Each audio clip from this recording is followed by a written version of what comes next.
Сайн байцгаана уу. За 2 сарын 13-ны өдрөөр дэлхийн нийтэд нэлээд анхаарал татаж буй асуудал гарсан нь Америк нэгдсэн улсын ерөнхийлөгч Путин 2 уцаар ярьсан гэдэг асуудал мэдээлэлүүд бол гарч ирсэн.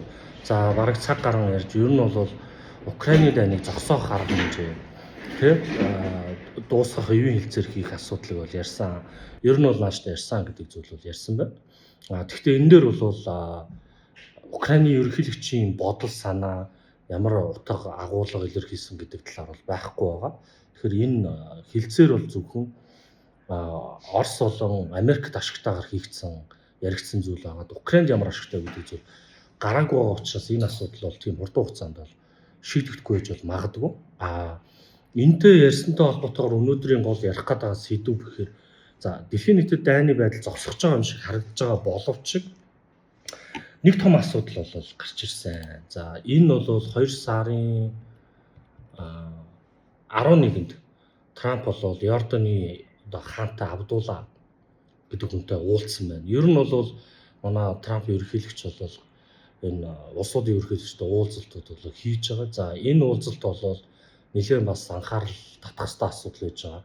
Энэ дээр яг юу ярьсан бэ гэхээр бид нар өмнөх бичлэгүүдээр ярьж ирсэн Америк нэгдсэн улс газын зурвасын асуудлыг дараагийн Ривера болгоно гэдэг дээр бол нэлээд ач холбогдлож Израильтай бол энэ дээр хамтрахаар асуудал ярьсан. За энэ дээр бол толгон шаардлагат хийсэн зүйл нь юу байсан бэ гэхээр газын зурвастайгаа 2.2 сая иргэнийг бол дөрвөө нүү. За үүнийг бол Египт болон Йордан хоёр авах ёстой гэдэг юм зүйлийг бол ярьж исэн болвол 2 сарын 11-нд уулзсан уулзалтаар бол Йорданы хаанд юу хэлсэн бэ гэхээр танаа энэ иргэдийг бол хүлээж аваа.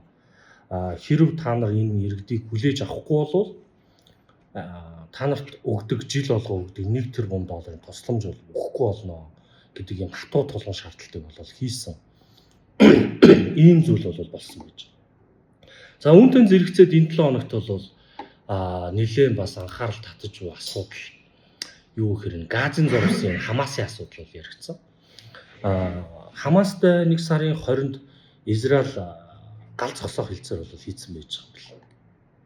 За энэ дээр яг юу хэлсэн бэ? Инхий хэлцээр хийнгээд инхий хэлцээрээр бид нар юу шийдэх вэ гэхээр хоригдол солилцох гэдэг. За ямар ч байсан 16 хоригдлыг Израилийн хоригдлыг бол Хамас бүлгээс бол шилжүүлэг хийж Израилийн талаас бол нэлээд олон их сурвалжууд бол янз янз мэдээлж чинь зарим нь 1900 Палестин иргэн зарим нь 600 иргэн бол шилжүүлсэн гэдэг юм ярьсан байж байна. За ахаад болохоор Израилийн 73 иргэн байгаа гэж ярьж байгаа. За эндээс нэлээд олон хүмүүс бол нас орсон гэдэг мэдээлэл бол яваад байгаа.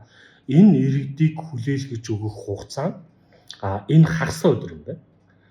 Хагас өдөр буюу 2 сарын 15-ны 12 цаг гэхэд хүлээлгэж өгөх ёстой гэдгийн мэдээллийг бол явж байгаа юм байна. Хэрвээ энэ хугацаанд Хамас хоригдол солилцох хэлцээрээ хийхгүй байх юм бол дайны байдал руу шилжнэ гэдэг мэдээллийг бол Израилийн талаас өгсөн байна. Тэгэхээр өмнө энэ асуудал ер нь юу болж ирсэн юм бэ? За чартер харахаар энэ Израилийн асуудал яагаад ийм Хамасын асуудал ийм чухал гэж юм гэхээр одоо алтны энэ өсөлт хийдэг юм. 2024 оны энэ өсөлт. Энэ өсөлт юу байсан бэ гэхээр Израиль Хамас хоёр юуны байдалтай эв найрамдлын гэрээтэй байж байгаа Хамасаас Израиль руу 800 буужаа харуулдаг нөгөө гэрээгээ зөрчиж. За энэс болж алтны хаан шингэж гозоотл өсчихсэн. За тухайн үед алтны хаан $1990-тэй байж байгаа $2100 өсөлтийг бол хийжсэн. За үүний дараа хатуу арга хэмжээ авна гэдэг Израилийн талаас 1200 буужаа харуулж ирсэн. Бидний санаж байгаа бол эмнэлэг бөмбөгдсөн гэдэг иймэрхүү асуудлууд бол гарч ирсэн.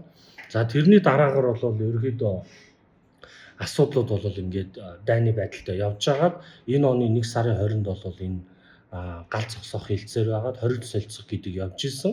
Гэтэл энэ хэлцээр талаар болох магадлал нь 1 сарын 15-наар бол 12 цагт бол шийдэгдэж байгаа гэсэн. Энэ дээр яагаад акцент өгж юм гэхээр энэ дээр Трамп мэдээлэл хийсэн байж.